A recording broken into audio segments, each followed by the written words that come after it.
Je la notice. Alors, pour commencer, avant de montrer le truc, je préfère quand même apporter quelques explications, parce que sinon on va rien comprendre. Je suis parti de l'image de George Gain-Nexer, et la phrase qui était « Regarder, c'est voir le monde à travers une grille qui modifie la perception ». Alors j'ai pas mal réfléchi, mais finalement il y a un truc qui m'est venu directement à l'œil, c'est la pochette Animals de Pink Floyd. Je sais pas pourquoi, mais dès que j'ai vu ça, moi j'ai tout de suite pensé paf, Pink Floyd. Alors je me suis dit pourquoi est-ce que j'ai pensé à ça. Alors je me suis renseigné. Déjà la pochette de l'album, bon pour les détails, ça a été fait en 1977. C'est un album qui a pas eu beaucoup de succès comparé à Dark Side of the Moon, The Wall, Wish You Were Here et tout ça. Et déjà au début, ça a été une pochette qui a eu du mal à sortir parce que au début, ils avaient les membres du groupe ont eu des concepts différents.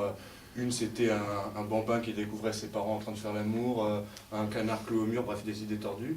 Et puis finalement, c'est Roger Waters, le bassiste, qui s'est dit on va prendre la Battersea Power Station, qui, bon, on le voit aujourd'hui, ils ont viré tout ce qu'il y avait autour parce que sinon ça fait pas très propre. Donc c'est la Battersea Power Station, c'est un des plus grands bâtiments en briques d'Europe en fait, et qui est classé historique aujourd'hui. Et on peut remarquer, si on regarde bien, parce que bon, là en petit ça se voit pas, mais en fait les Pink Floyd ont mis un cochon au milieu des deux tours, ici, voilà. Et c'est ces tours-là en fait qui m'ont fait rapprocher avec ça, parce que j'en envoyé d'enfants, je me disais il y en a deux là, deux grosses qui me sautent à l'œil, là aussi on a deux grosses qui sautent à l'œil. Et c'est en fait l'album qui s'appelle Animals, est inspiré d'une théorie de George Orwell, celui qui a écrit 1984 je crois, et aussi La ferme des animaux. Donc, La ferme des animaux, je me suis renseigné c'est quoi. Je me suis pensé à un truc comme Babe, etc. parce que c'est des animaux. Enfin, bon.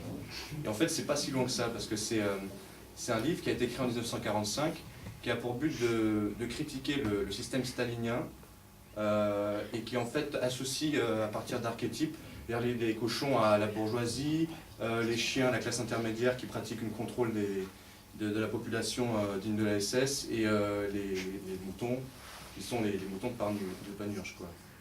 Donc c'est quand même un peu à la compte de l'idée de la pochette, parce qu'eux ils étaient plutôt dans le cynisme, la noirceur et de l'agressivité. C'est pour ça que ça avait beaucoup de succès, parce que c'était pas un album très agréable à l'oreille. Les musiques sont assez tordues, c'est le cas de le dire. Et donc je me suis dit finalement Animal c'est quelque chose de plus marxiste, tandis que Orwell et son livre c'est anti-soviétique. Donc pour lier ça avec le sujet, disons que la perception de cette pochette d'album, à la base la volonté que le groupe avait, c'était que ce soit le cochon en haut qui observe l'errance et la décadence de la société humaine. Donc quelque part, c'est un microcosme, c'est une allégorie à travers lequel un cochon critique une société, où on est la victime. Tandis que Orwell, c'est à peu près pareil, ce sont les cochons qui se rebellent, qui apprennent à lire, écrire, etc. Et donc ça donne à chaque fois une vision du monde particulière, représentée sous une façon différente, c'est-à-dire que bon là, ici c'est les animaux. Et je me suis dit que là c'est pareil un peu, on a un monde, on a plein de choses qui rentrent en compte quand on regarde ça. Alors qu'en fait, on regarde tout de suite les bâtiments de guerre, alors qu'en fait l'intention de George Gain-Nexer, c'est plutôt le pittoresque populaire, parce que Fluffy Cloud, ça veut dire en fait ça moutonne, c'est ça le pittoresque populaire, c'est un peu cynique.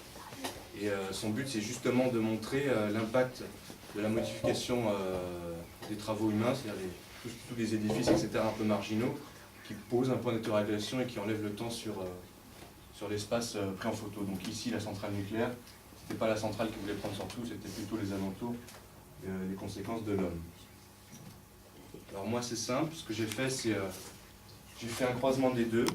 Je me suis dit, si George Orwell a fait une ferme et Pink Floyd ont utilisé le cochon, moi je me suis dit, on devrait faire une ferme, une nouvelle ferme, comment dire, un peu évolue, un peu différente, une vision différente, parce que ça reste quand même deux visions assez différentes. Un coup c'est les cochons qui présentent le mal, un coup c'est la victime.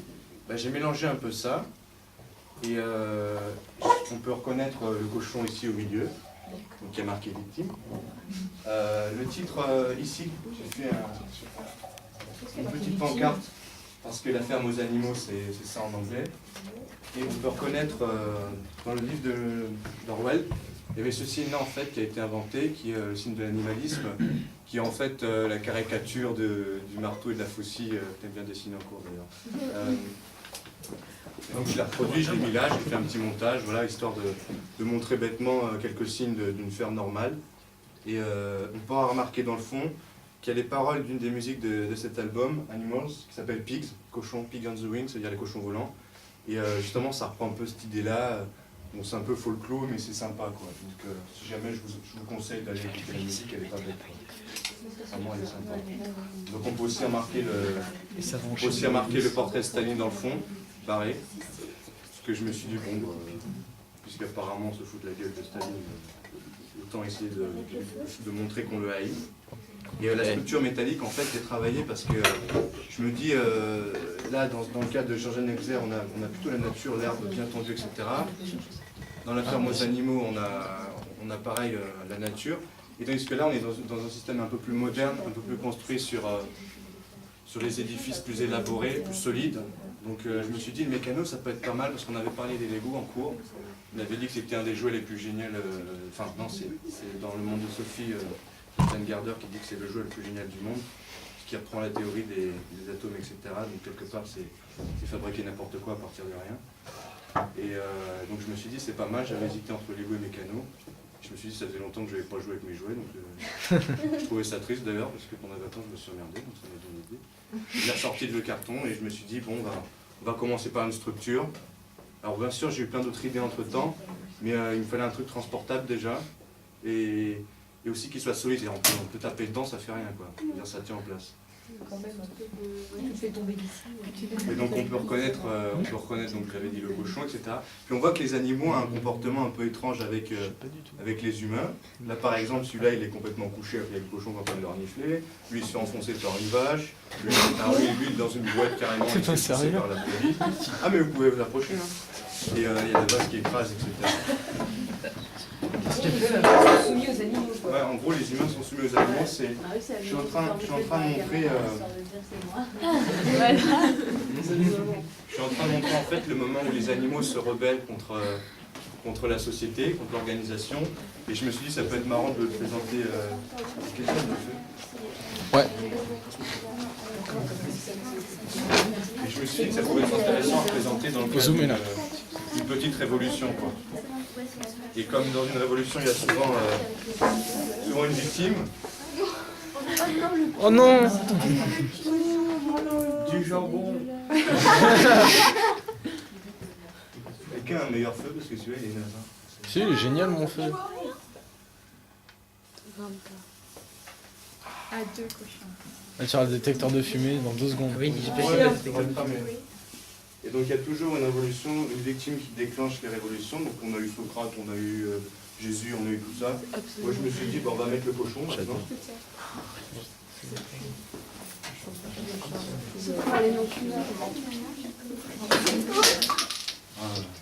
Avec un peu de sang qui coule. Attention Marie.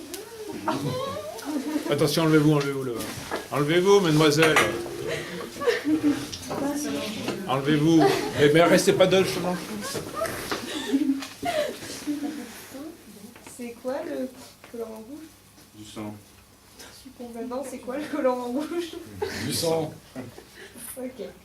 Bon, et bien sûr, comme je savais que ça ferait de la fumée, j'ai mis des ventilos. Parce que ça coûte rien à faire et que c'est sympa en plus. Ça va évacuer un peu. Et j'aime bien la paille de fer parce que ça C'est normal donne que quelque ton chose truc de prenne feu là. Oui, c'est de la paille de fer. Oui. Il Bon, s'appelait de comment toute le façon, j'en ai cochon? tout un carton. T'as dit quoi? Il s'appelait comment le cochon? Victime. Ah.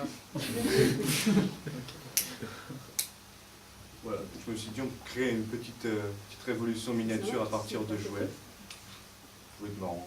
De Staline. Voilà, donc on a la reprise des Pink Floyd avec Orwell. Et en même temps une touche comme ça.